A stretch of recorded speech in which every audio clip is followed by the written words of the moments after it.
Lone Mountain Man, une mère célibataire battue par son père. Ce qu'il a fait a choqué tout le monde. Il était son père et chaque coup de baguette en hickory était une punition pour un péché impardonnable.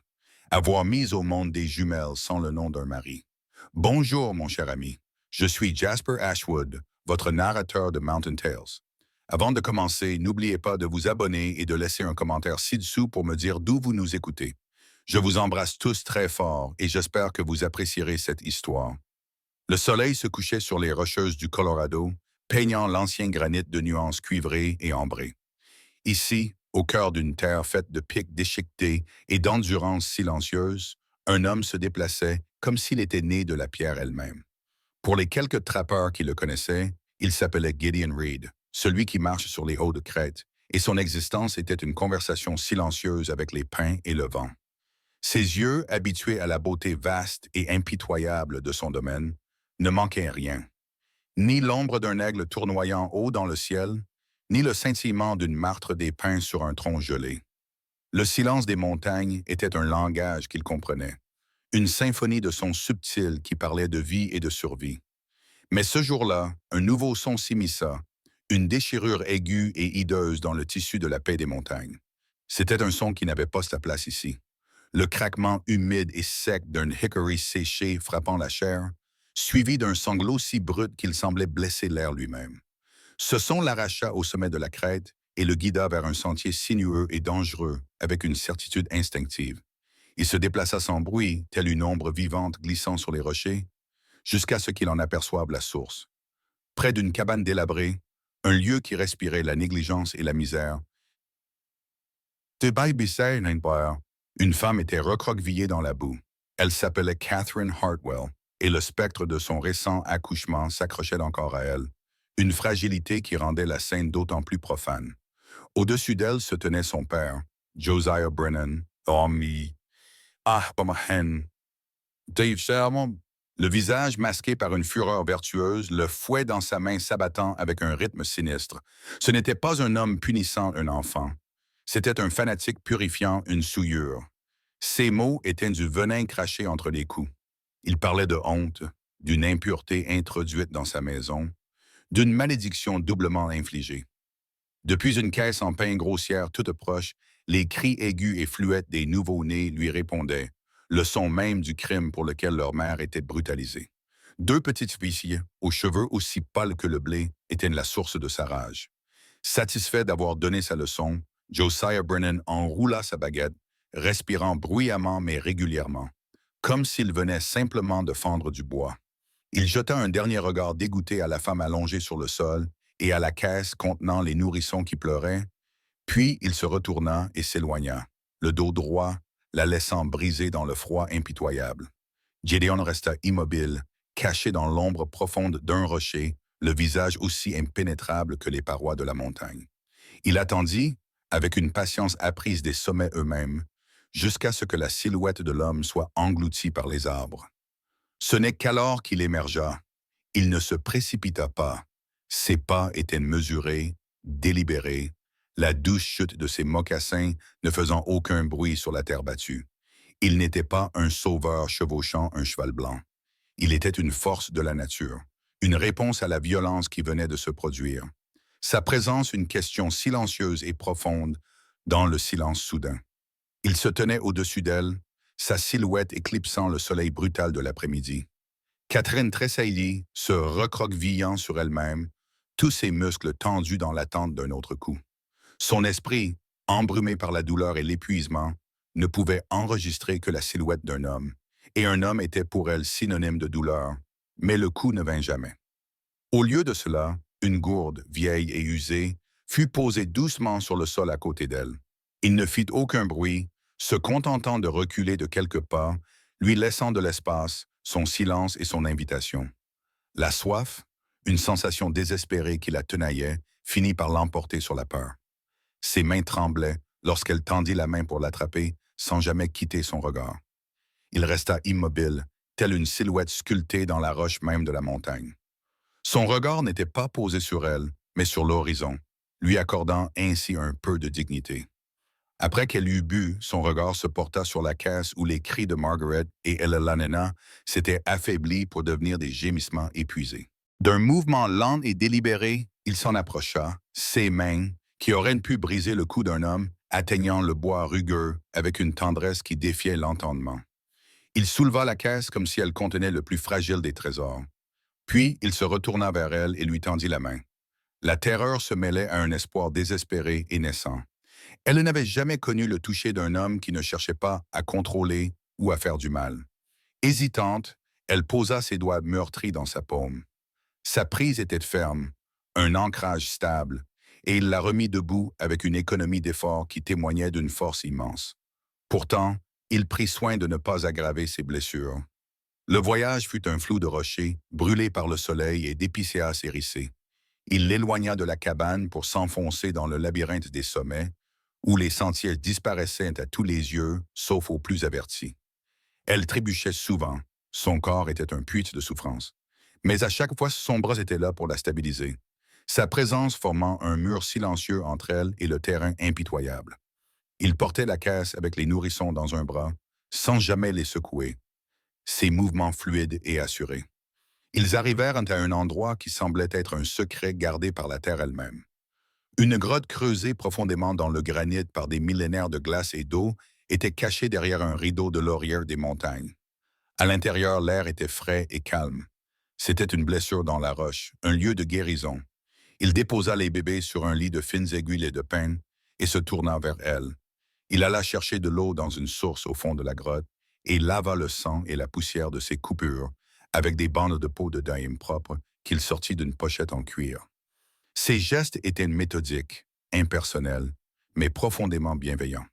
Il parcourut le paysage montagneux, ramassant des feuilles et des racines qu'elle ne reconnaissait pas, les écrasant entre deux pierres pour créer une pâte sombre et parfumée. La douleur, lorsqu'il l'appliqua sur les plaies ouvertes de son dos et de ses bras, était vive, mais c'était une douleur nette, une douleur qui promettait de guérir plutôt que de briser. Le premier jour se transforma en première nuit.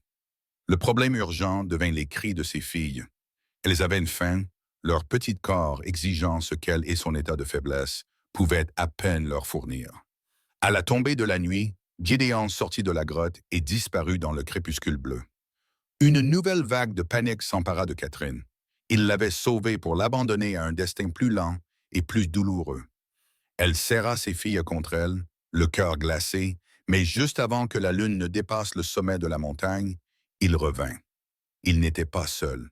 Il tenait dans l'est, attaché par une corde lâche tressée dans de l'écorce de saule, une chèvre laitière de couleur crème, les yeux écarquillés et sauvages.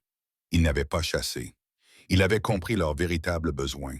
Il avait acculé l'animal dans un petit renfoncement, lui parlant d'une voix basse et apaisante, ses mains bougeant avec le calme d'un hypnotiseur, jusqu'à ce que, contre toute attente, la créature le laisse la traire dans une petite tasse en étain. Il réchauffa le lait sur un feu sans fumée, qu'il alluma avec une aisance acquise par l'habitude, vérifia sa température sur son poignet, puis lui tendit la tasse. Cela devint leur rituel. Chaque matin et chaque soir, il disparaissait et revenait avec la chèvre, pourvoyant aux besoins de ses enfants avec une patience qu'elle n'avait jamais vue auparavant. Les jours se transformèrent en semaines. Il ne lui adressa jamais la parole, mais ses actions étaient un langage à part entière. Il sculptait de minuscules figurines complexes pour les filles à partir de morceaux de bois de tremble. Un loup, un faucon, un ours. Il trouvait des coins ensoleillés à l'entrée de la grotte et les y plaçait pour qu'elles puissent dormir au chaud. Et chaque nuit, tandis qu'elle et ses filles dormaient à l'abri dans l'obscurité de la grotte, il s'asseyait à l'entrée, silhouette silencieuse se découpant sur le ciel étoilé, veillant sur elle, une promesse plus forte que tous les mots. Catherine observait cet homme étrange et silencieux. On lui avait appris que les gens de son espèce étaient des sauvages, mais la seule sauvagerie qu'elle ait jamais connue venait de son propre sang. Les mains de cet homme étaient colleuses et couvertes de cicatrices, mais elles ne s'étaient jamais levées avec colère. Elles avaient soigné ses blessures, nourri ses enfants et veillé sur elles.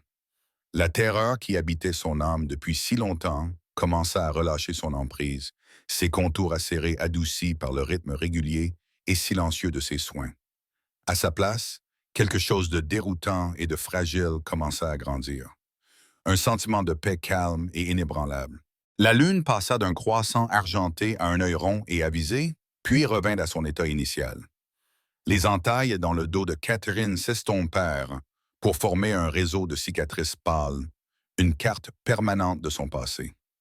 Son corps, autrefois frêle et tremblant, se renforçait à chaque lever de soleil, nourri par le gibier et les tétras que Gideon lui fournissait, et par la paix calme et ininterrompue de leur sanctuaire. Les jumelles, Margaret et Eleanor, s'épanouissaient. Leurs cris n'étaient plus faibles et avides, mais pleins de vigueur, leurs yeux brillants d'une curiosité qui n'avait jamais été ternie par la cruauté. Un rythme silencieux et doux régissait leur journée. Gideon chassait et montait la garde. Catherine s'occupait des enfants et entretenait leur modeste maison dans la roche, et la chèvre laitière apparaissait à la tombée de la nuit, fidèle et miraculeuse pourvoyeuse. Mais le monde moderne, avec ses besoins et ses artifices, ne pouvait être tenu à distance éternellement. Le dernier sel avait disparu. Les langes avec lesquelles elle s'était enfuie étaient usées jusqu'à la corde, et elle rêvait d'un morceau de savon, un simple confort qui semblait être un luxe impossible. Elle savait qu'elle ne pouvait pas demander ces choses à son protecteur silencieux. Elle n'appartenait pas à son monde. La décision se fit en elle. Elle irait à Silverton. Elle le devait à ses filles et à elle-même de ne pas dépendre entièrement de sa charité. Elle lui expliqua cela un matin, la voix hésitante à force de ne pas s'en servir, ponctuant ses mots de geste vers les couvertures usées et la pochette de sel vide.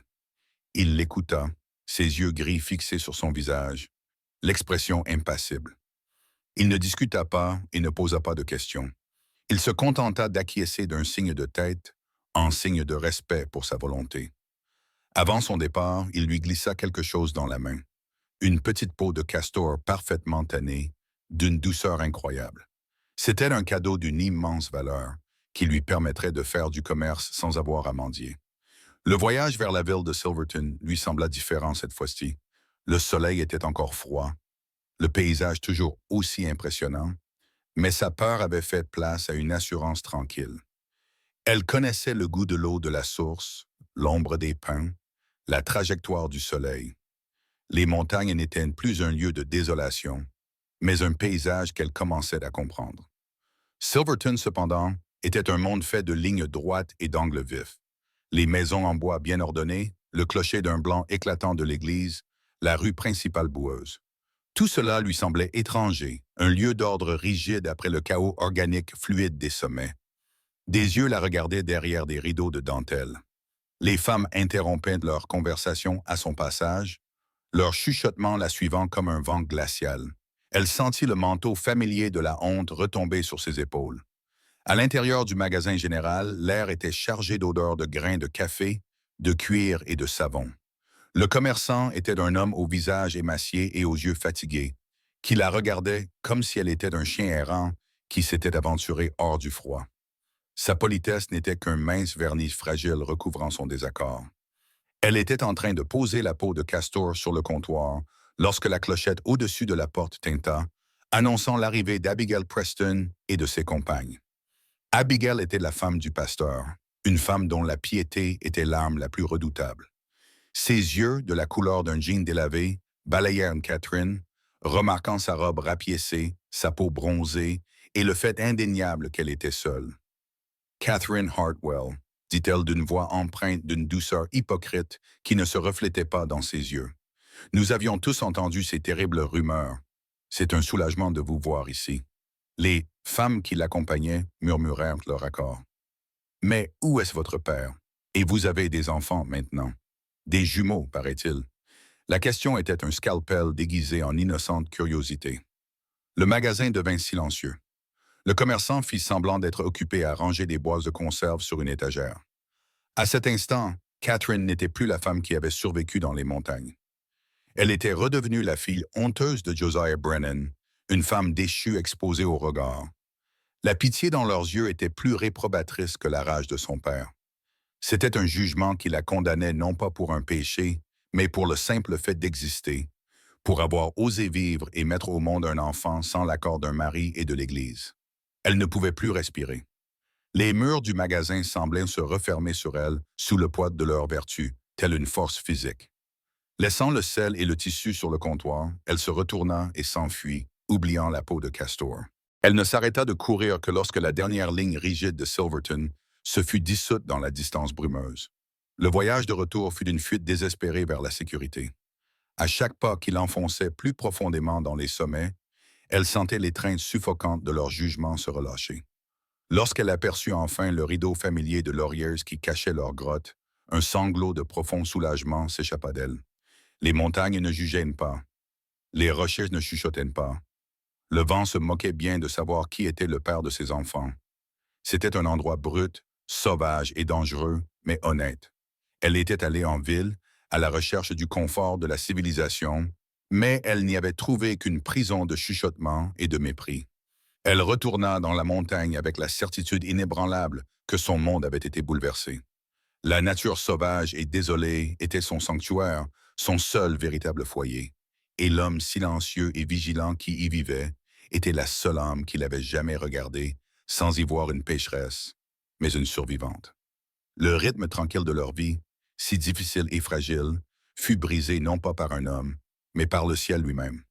Cela commença subtilement par un changement dans la qualité de la lumière, un éclat cuivré et inquiétant qui recouvrait les rochers.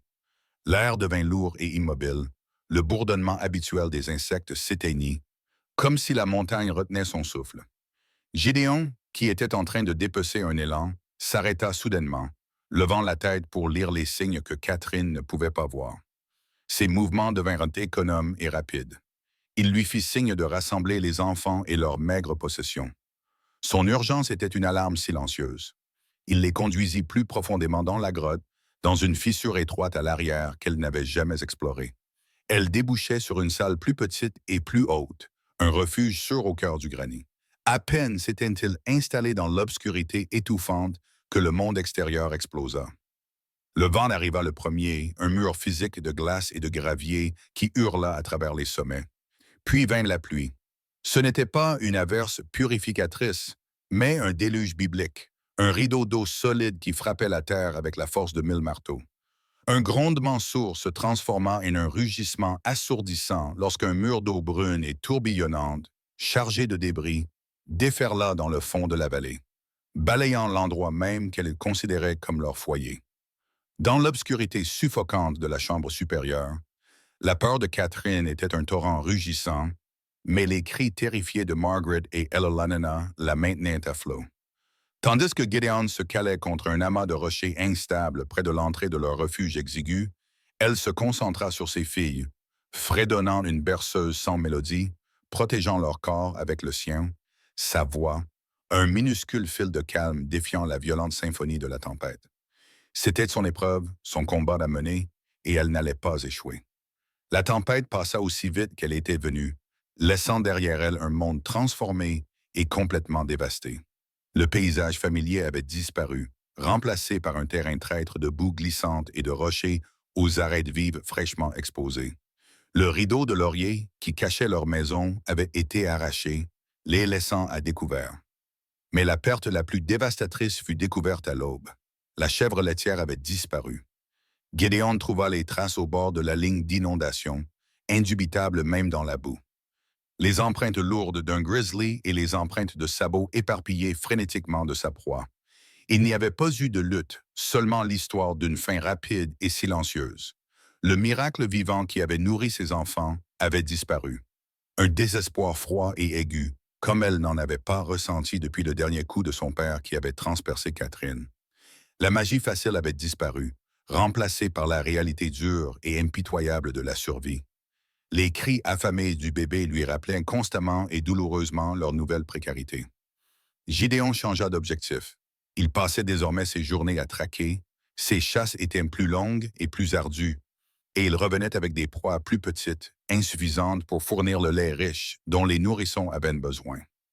Il travaillait sans relâche pour leur préparer un bouillon nourrissant, un remède désespéré contre la famine. En le regardant, en voyant les rides d'épuisement se creuser autour de ses yeux, Catherine sut qu'elle ne pouvait plus rester passive.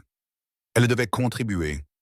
Elle commença à parcourir la vallée balayée par les vents, les yeux rivés au sol, non par peur, mais avec détermination.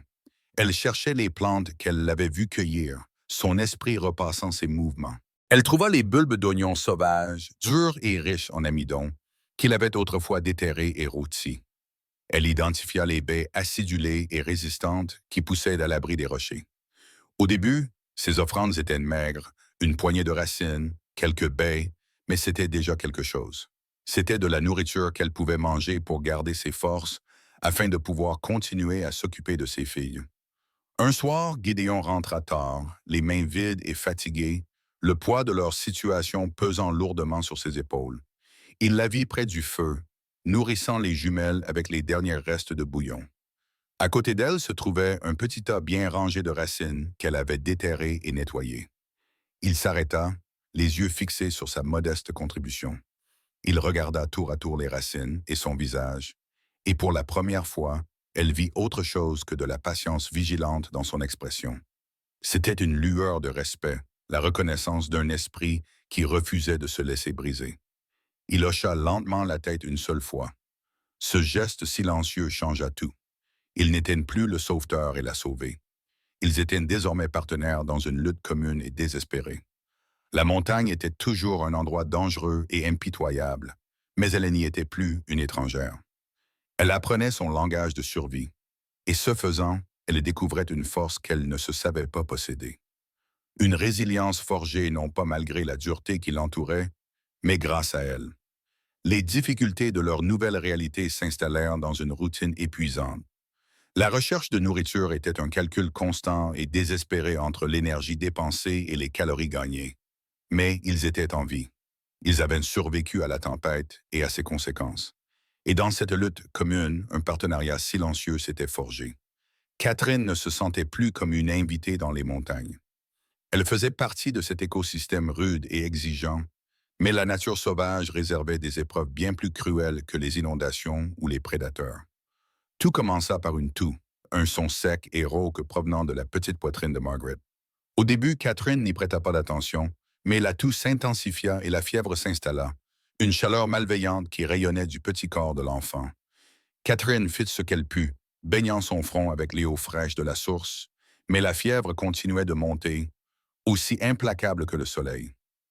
La panique, froide et aiguë, commença à effriter son sang-froid habituel. Gideon revint d'une chasse au Dayong et la trouva berçant l'enfant malade, le visage figé par la peur. Il s'agenouilla, son stoïcisme habituel laissant place à une profonde gravité, et posa une main sur le front de Margaret. Il écouta sa respiration, fermant les yeux comme s'il déchiffrait un message faible et terrible dans l'air. Il regarda Catherine, et pour la première fois, elle vit dans ses yeux le reflet de la même peur qu'elle ressentait. Il se leva et désigna les sommets les plus hauts et les plus dangereux qui griffaient le ciel nordique, leurs crêtes lointaines enveloppées de brume. Il prononça un seul mot, d'une voix basse et rauque, « Colline », puis il fit un geste de la main, imitant une fleur ouvrant ses pétales aux étoiles. Le remède était là, mais il fallait compter 3 jours de marche à travers un territoire où régnaient les grizzlies, et un seul faux pas signifiait une chute de 450 mètres. Il ne lui demanda pas sa permission. Il se contenta de se préparer, rassemblant une petite quantité de viande séchée, sa gourde et une corde solide. Son regard croisa celui de Catherine avant qu'il ne parte, et dans ce regard, une promesse silencieuse fut faite. Il ne faillirait pas. Puis il disparut. Une ombre fugace avalée par l'immensité du paysage, la laissant seule avec ses 2 filles, dont l'une brûlait d'un feu qui menaçait de la consumer. La veille fut le plus long voyage de la vie de Catherine. La montagne, autrefois son sanctuaire, devint un témoin silencieux et indifférent de son agonie. Le soleil se levait et se couchait, marquant le temps qu'elle mesurait à la respiration superficielle et saccadée de son enfant. Elle luttait contre la fièvre avec un désespoir implacable, les mains toujours en mouvement, la voix murmurant sans cesse des prières et des berceuses. Elle parlait à Margaret, lui racontant des histoires sur le courageux loup que Gideon avait sculpté pour elle, sur le faucon qui planait dans les airs, la suppliant de se battre pour tenir bon. Elle s'occupait d'Elelanena avec une tendresse mécanique, le cœur brisé, terrifiée à l'idée de perdre un enfant en essayant de sauver l'autre. Elle ne dormait pas. Elle ne s'arrêtait pas. Elle était une mère qui luttait contre la mort avec les seules armes dont elle disposait. sa volonté et un amour si féroce qu'il lui causait une douleur physique dans la poitrine. Le soir du troisième jour, alors que les ombres s'allongeaient et qu'une lueur d'espoir commençait à s'éteindre en elle, il revint. Il trébucha dans la clairière, les vêtements déchirés, le visage marqué par une douleur et une fatigue si profonde qu'elle semblait l'avoir vieilli. Un bandage rudimentaire était enroulé autour de son avant-bras, taché de sang sombre. Mais dans son autre main, il tenait une petite poignée de fleurs bleues pâles aux pétales délicats. Il s'effondra à genoux, épuisé, et commença à écraser les fleurs entre deux pierres sans dire un mot. Catherine se précipita à ses côtés pour l'aider à mélanger la pulpe parfumée avec quelques précieuses gouttes d'eau. Ensemble, ils administrèrent doucement le remède à Margaret. Puis, ils n'eurent plus qu'à attendre. Ils restèrent assis côte à côte pendant la longue nuit froide, le feu silencieux projetant des ombres vacillantes sur les parois de la grotte. Les mots étaient inutiles. Leur peur commune, leur espoir commun, étaient une présence vivante entre eux. Alors qu'ils s'occupèrent de l'enfant, leurs mains se frôlèrent, un contact fugace qui fit naître en Catherine un sentiment profond de connexion. Cet homme, un étranger venu d'un autre monde, était désormais lié à elle par le lien le plus sacré qui soit, la vie de son enfant. Juste avant l'aube, alors que le ciel était d'un violet doux et meurtri, quelque chose changea. Le râle dans la poitrine de Margaret s'adoucit. La chaleur violente qui se dégageait de sa peau commença à s'atténuer. Elle remua, et pour la première fois depuis 3 jours, sa respiration était profonde et régulière. La fièvre était tombée. Un sanglot né d'un soulagement pur et bouleversant échappa à Catherine. Elle regarda Gideon dans la lumière grandissante. Elle vit la blessure qu'il avait reçue pour elle, le prix brutal de son voyage inscrit sur son visage. Cette fois-ci, il ne l'avait pas sauvée d'une raclée. Il avait voyagé jusqu'aux toits du monde pour arracher sa fille des griffes de la mort. La gratitude qu'elle ressentait était un raz de marée si puissant qu'il balaya les derniers vestiges de son ancienne vie, de sa peur. À leur place, quelque chose de nouveau et d'effroyablement beau commença à prendre racine. C'était l'espoir d'un avenir qu'elle n'avait jamais osé imaginer. Dans les semaines qui suivirent le rétablissement de Margaret, un calme doux s'installa à nouveau dans la montagne. Mais c'était un silence différent. L'ancien silence était celui de la prudence et de l'incertitude. Ce nouveau calme était plus doux, tissé de fils de soulagement partagé et d'une profonde compréhension tacite. La barrière entre eux, autrefois aussi imposante que les parois de la montagne, s'était amenuisée jusqu'à disparaître presque entièrement. C'est Gideon qui l'a franchi le premier. Il lui montrait une plante aux larges feuilles argentées, lui expliquant comment ses racines pouvaient être broyées pour former une pâte apaisante pour les brûlures. Annika, dit-il d'une voix basse et rauque, peu habituée à parler. Catherine leva les yeux, surprise. Elle répéta le mot, trébuchant sur ses sons inconnus. Un sourire léger, presque imperceptible, effleura le coin de sa bouche tandis qu'il corrigeait sa prononciation. Ce simple mot était une clé qui ouvrait une porte dont elle ignorait l'existence. Bientôt, elle commença à lui demander le nom des choses. Épicéa pour les arbres imposants, colline pour la flore médicinale, crépuscule pour les ombres qui dansèrent sur les rochers à la tombée de la nuit. Il répondait à sa manière calme, et une nouvelle langue commença à se former entre eux, faite de ces mots et de ces mélodies, de tâches partagées et de silences confortables. Un après-midi, elle insista pour soigner la blessure à son avant-bras. La blessure cicatrisait bien, mais le bandage était rudimentaire. Il resta immobile comme une statue et la laissa la nettoyer. Ses muscles se tendirent sous ses doigts. Ses gestes étaient doux, empreints d'une révérence et d'une gratitude qui allaient bien au-delà du simple fait de soigner une blessure. Tout en travaillant, elle sentit le mur rigide de sa solitude, l'immense autonomie dont il était revêtu comme d'une seconde peau, lui ouvrir la porte. À ce moment-là, elle ne se contentait pas de soigner sa chair.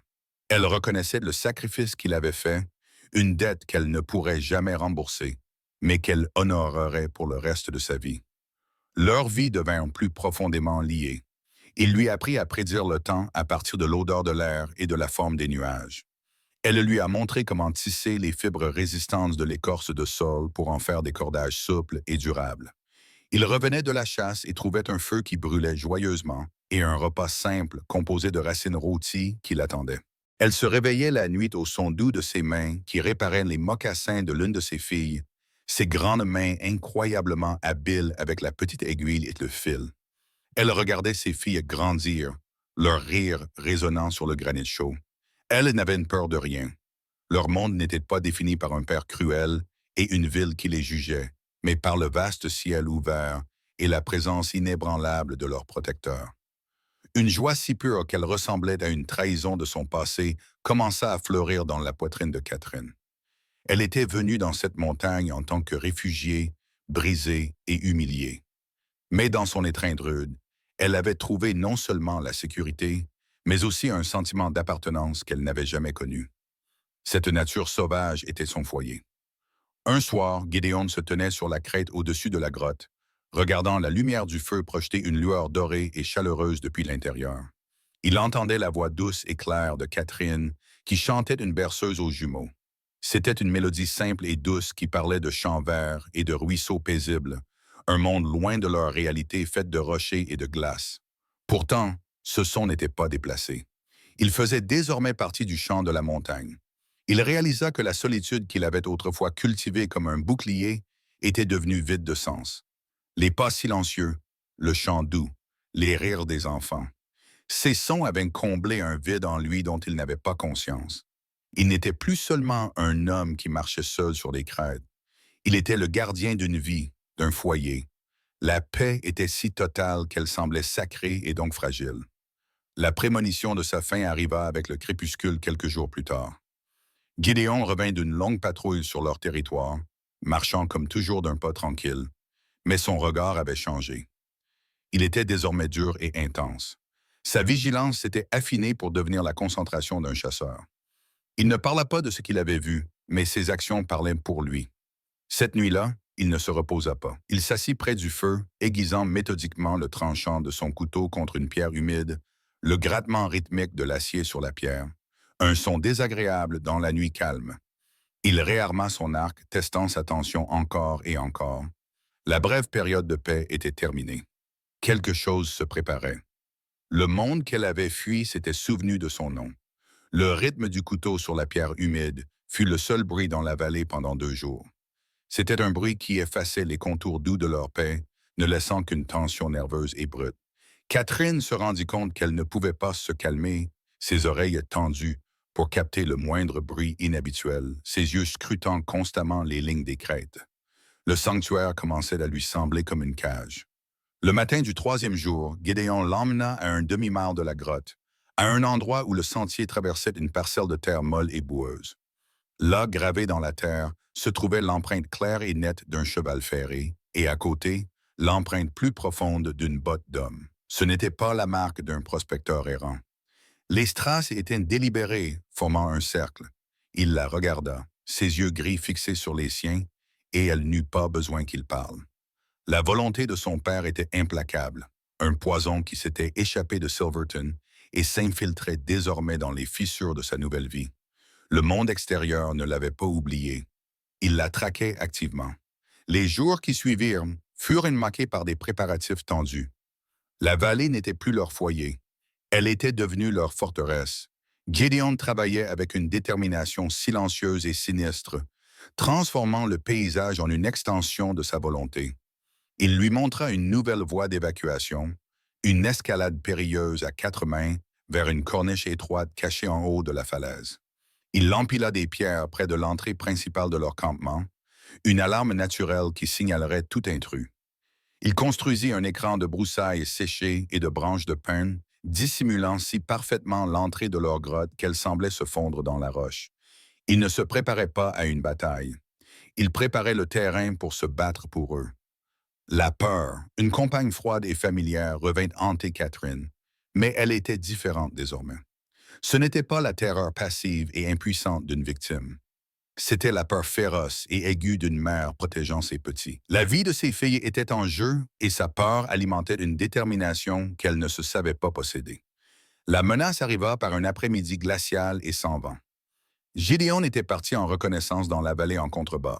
Lorsque le bruit d'une botte sur la pierre résonna depuis le sentier en contrebas, le cœur de Catherine se serra. Elle attrapa ses filles endormies, d'un mouvement rapide et silencieux, et se précipita dans la fissure sombre à l'arrière de la grotte, l'endroit même où elle s'était cachée pour échapper à l'inondation. Elle se pressa contre la roche froide, son corps formant un bouclier au-dessus de ses enfants, la main prête à couvrir leur bouche au moindre signe de pleurs. Elle entendit la voix d'un homme, rauque et plaintive. « Il n'y a rien ici non plus. Le vieil homme court après des fantômes. » Elle reconnut la voix. C'était celle d'un ouvrier agricole nommé Dalton, un homme qui avait travaillé pour son père, un homme qui l'avait souvent observé avec un amusement cruel dans les yeux. Son sang se glaça. Il était proche, si proche qu'elle pouvait entendre le tintement de ses éperons, le craquement de son ceinturon en cuir. Eleanor remua dans ses bras, son petit corps se cambrant alors qu'elle commençait à se réveiller. Un gémissement, faible mais terriblement fort dans le silence, s'échappa de ses lèvres. La panique, absolue et suffocante, s'empara de Catherine. Elle pressa doucement le visage du bébé contre la chair douce de son épaule, étouffant tout bruit, et se mit à fredonner, une vibration grave et désespérée qui ressemblait plus à une prière qu'à une mélodie. Elle sentit le bébé se détendre contre elle, son propre cœur battant à tout rompre contre ses côtes. Dalton s'arrêta juste devant l'entrée désormais invisible de leur grotte. « Qu'est-ce que c'était » marmonna-t-il pour lui-même. Catherine retint son souffle, certaine qu'ils avaient été découverts. Le silence s'éternisa. Puis, avec un grognement de dégoût, il poursuivit son chemin, ses pas crissant sur le gravier alors qu'il continuait à descendre la vallée. Elle resta cachée dans l'obscurité longtemps après que le bruit de son passage se fut estompé, son corps tremblant encore sous l'effet de la terreur. Lorsque Gédéon revint au crépuscule, il lui suffit d'un seul regard sur son visage pâle et tendu pour comprendre ce qui s'était passé. La violation était totale. Leur monde secret n'était plus secret. Se cacher était une solution temporaire, un sursis, mais pas une vie.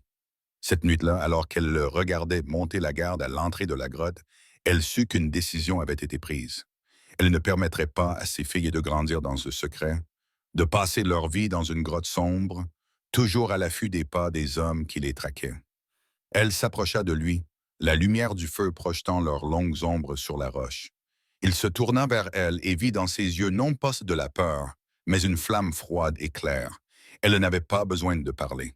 Il comprit qu'elle avait renoncé à se cacher et qu'elle était prête à se battre. Il acquiesça solennellement d'un signe de tête. Le temps de se cacher était révolu. Il fallait affronter le chasseur, non par vengeance, mais pour l'avenir, pour les rires joyeux qui résonnaient désormais dans la vallée. Il prit son fusil, dont le bois lisse lui était familier, et son objectif était aussi clair et mortel que la balle de plomb dans la chambre. Il ne lui permit pas d'attendre à l'endroit où elle avait construit sa vie. Avant que la lune ne se lève, Gédéon les conduisit hors de la grotte, leur maison n'étant désormais plus qu'un appât dans un piège.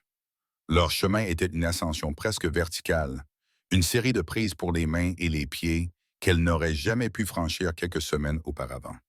Mais maintenant, son corps bougeait avec la force et l'assurance d'une personne endurcie. Il les installa sur une corniche élevée et cachée, un perchoir de faucon dissimulé par un genévrier noueux, surplombant la clairière en contrebas. Il lui donna une gourde d'eau et lui donna un ordre simple et direct avec ses yeux. « Tu resteras ici et tu te tairais quoi qu'il arrive. » Puis il se fonda dans les rochers, la laissant seule avec ses enfants et le poids angoissant de l'attente. De son point de vue, la clairière était le décor d'un dernier acte terrible. Chaque rocher familier, chaque parcelle de neige semblait étrange et menaçant. L'attente était un cri silencieux dans son âme. Elle serra ses filles contre elle, leur chaleur étant un fragile point d'ancrage dans un océan de peur. Le soleil était haut et brutal lorsqu'ils arrivèrent. Son père, Josiah Brennan, entra dans la clairière comme s'il était le propriétaire des pierres. Son employé, Dalton, le suivait à quelques pas derrière. Le visage de Josiah n'était pas rouge de colère. Il était pâle et figé par la certitude froide et inébranlable d'un fanatique. Il portait son fusil non pas comme un outil de chasse, mais comme un instrument de jugement. Catherine. Sa voix n'était pas une supplication, mais un ordre. La même voix qui hantait ses cauchemars depuis toujours. Sors et affronte ta rédemption. Le temps de te cacher dans la saleté est révolu. Lorsque la réponse vint, elle ne venait pas de la grotte. Gédéon sortit de l'ombre profonde de la paroi opposée de la vallée, comme s'il s'était matérialisé à partir de la roche elle-même. Il ne se trouvait pas entre Josiah et la grotte, mais entre Josiah et le sentier qui menait à l'extérieur, tel un gardien silencieux et mortel. Son apparition soudaine fut si surprenante que Dalton recula d'un pas, effrayé. Pendant un long moment, seul le bruit du vent se fit entendre. Alors, ricana Josiah, une lueur de mépris dans les yeux, c'est donc cette créature que tu as choisie. Tu échangerais ton âme contre un sauvage. Gideon resta immobile, son fusil tenu mollement à ses côtés, le visage impénétrable comme un masque de pierre. Dalton, ordonna Josiah, son attention toujours fixée sur Gideon, va dans ce trou et sors-la de là, elle et ses salauds. Dalton hésita, les yeux passant de son employeur à l'homme des montagnes silencieux. Mais la volonté de Josiah était absolue. Après avoir dégluti nerveusement, Dalton commença à contourner la grotte. Il fit 3 pas avant que sa botte ne s'accroche à une fine corde de cinnure presque invisible tendue en travers du chemin. Au-dessus de lui, un empilement de pierres et de bois soigneusement équilibré, maintenu en place par un seul coin, céda. L'éboulement qui s'ensuivit n'était pas une avalanche. Il était précis, contrôlé et d'une efficacité brutale. Il balaya Dalton, dont le cri d'alarme fut coupé court lorsque sa jambe fut coincée sous un enchevêtrement de lourdes pierres, son fusil s'éloignant dans un cliquetis, la crosse brisée. Josiah regarda, bouche bée, son homme hors d'état de nuire, puis leva son fusil, le pointant droit sur la poitrine de Gideon. « Tu vas payer pour ça. Cette tétère sera purifiée de ta présence. » Gideon ne leva pas son fusil. Il resta simplement debout, les pieds bien ancrés au sol, le regard rivé sur celui de Josiah. Et dans ce regard, Josiah vit l'ampleur de son erreur de calcul. Il vit une puissance qui ne venait pas de la justice ou de la rage, mais de la terre elle-même. Il vit un esprit aussi ancien et impitoyable que la montagne. Un homme qui ne vivait pas seulement dans cette nature sauvage, mais qui en était le prolongement. Il vit la certitude absolue de sa propre mort, non pas comme une possibilité, mais comme une conclusion inévitable s'il appuyait sur la gâchette. Il n'y aurait pas de combat. Il n'y aurait qu'une conclusion. La fureur civilisée de Josiah, la conviction brûlante qui l'avait poussé jusqu'ici, se flétrit et mourut face à cette vérité primitive et inébranlable. Le canon du fusil tremblait. Ses jointures étaient blanches. Pendant un instant, sa fierté lutta contre son instinct animal de survie. La survie l'emporta. Avec un son étouffé, mi-sanglot, mi-juron, il baissa le fusil. « Maudits soyez-vous » cracha-t-il, les mots ayant le goût de cendre dans sa bouche. « Maudits soyez-vous tous » Il se retourna alors, et sans jeter un regard en arrière à l'homme gémissant et piégé qu'il avait amené avec lui, il redescendit en titubant le sentier, tel un homme brisé fuyant une bataille qu'il avait perdue avant même qu'elle n'ait commencé. Gideon le regarda jusqu'à ce que son ombre disparaisse. Ce n'est qu'alors qu'il se dirigea rapidement et efficacement vers l'éboulement. Il délogea les pierres qui immobilisaient la jambe de Dalton, non pas avec douceur, mais avec une compétence détachée. « Va », dit-il, son premier et seul mot depuis le début de la rencontre. Dalton, gémissant de douleur, se releva péniblement et s'éloigna en boitant. Un message vivant au monde entier que cet endroit et cette famille étaient protégés. Un instant plus tard, une main calleuse apparut sur la corniche au-dessus de Catherine. Elle la saisit et il la guida le long de la falaise. Dans la douce lumière du matin, elle se tenait dans la clairière, désormais paisible, et regardait l'homme qui avait affronté le monstre de son passé sans céder. Il ne l'avait pas tué d'une balle, mais l'avait vaincu avec une force si profonde que son père ne pouvait même pas la comprendre. Une vague de soulagement si totale et si intense qu'elle la laissa faible la submergea. Le fantôme qui la hantait depuis si longtemps avait enfin disparu, non pas par la violence, mais par le calme inébranlable d'un gardien. Le passé était mort. Pour la première fois, elle était vraiment libre. Le silence qui s'était abattu sur la vallée après le départ de Josiah était absolu. C'était le silence d'une fièvre enfin tombée, laissant le monde calme, propre et complètement transformé. Catherine le ressentait dans ses os, une paix profonde si complète qu'elle en était presque désorientante. Elle était libre. Les chaînes de la peur et de la honte qui l'avaient liée depuis sa naissance avaient été brisées. Mais au fil des jours, une nouvelle incertitude, plus silencieuse, commença à faire surface. La liberté était un vaste espace ouvert, et elle se tenait au milieu avec ses deux filles, n'appartenant à aucun endroit. Elle ne pouvait pas retourner à Silverton. Son jugement était aussi cruel que la main de son père. Mais pouvait-elle rester dans cette vallée pour toujours? Cette existence solitaire, aussi paisible soit-elle, était-elle le seul avenir possible pour ses enfants? Elle était une femme sans peuple, une paria, à la dérive entre deux mondes, n'appartenant à aucun des deux. Gideon l'observait, son regard silencieux ne manquant aucune des ombres subtiles qui vacillaient désormais dans ses yeux. Il voyait qu'il avait rompu les liens avec son passé, mais il ne lui avait pas encore donné de chemin vers l'avenir. Un soir, alors que les étoiles commençaient à parsemer le velours profond du ciel, il s'assit en face d'elle, près du feu, et se mit à parler. Sa voix, calme et grave, emplit l'espace silencieux qui les séparait. Il lui parla des trappeurs et des chasseurs qui vivaient dispersés dans ces montagnes, des hommes qui avaient tourné le dos au jugement de la civilisation. Il lui parla des comptoirs commerciaux dans des vallées cachées où ces hommes se rassemblaient, des endroits où le passé d'une personne importait moins que sa capacité à survivre. Il lui parla d'amis, d'autres montagnards qui vivaient selon un code différent. Il ne jugeait pas une personne d'après le nom de son père ou l'approbation d'une église. Il jugeait une âme d'après sa capacité à endurer, à protéger les siens, à trouver la vie dans les endroits les plus hostiles. Ton combat est terminé, Catherine, dit-il, utilisant son nom pour la première fois. Mais ton voyage n'est pas terminé. Je ne peux pas t'offrir une place dans le monde civilisé, mais je peux t'offrir une place dans le mien. Il se pencha en avant, l'expression plus ouverte et sincère qu'elle ne l'avait jamais vue. Il y a une vallée à 4 jours au nord, un comptoir commercial où se rassemblent les montagnards.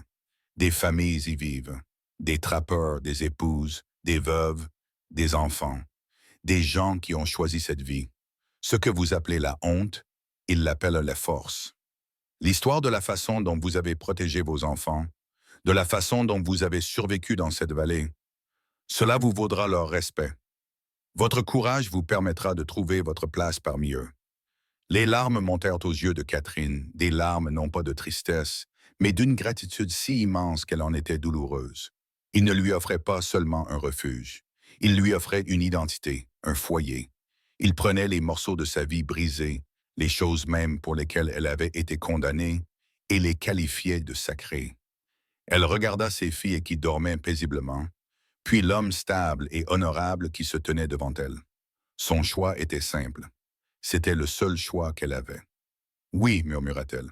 Le voyage fut la chose la plus difficile qu'elle ait jamais accomplie. Pendant 4 jours, ils traversèrent une nature sauvage redoutable, faite de crêtes vertigineuses et de ravins vertigineux, un paysage qui exigeait toute sa nouvelle force. Mais elle n'avait pas peur. Avec Margaret et Eleanor en sécurité dans un porte-bébé sur son dos et Gideon ouvrant la voie devant elle, elle ressentait une détermination inébranlable. Ce n'était pas une fuite du passé. C'était un pèlerinage vers l'avenir. Ils arrivèrent à un col étroit et caché qui s'ouvrait sur une vallée abritée. À l'intérieur, le monde s'ouvrait à eux.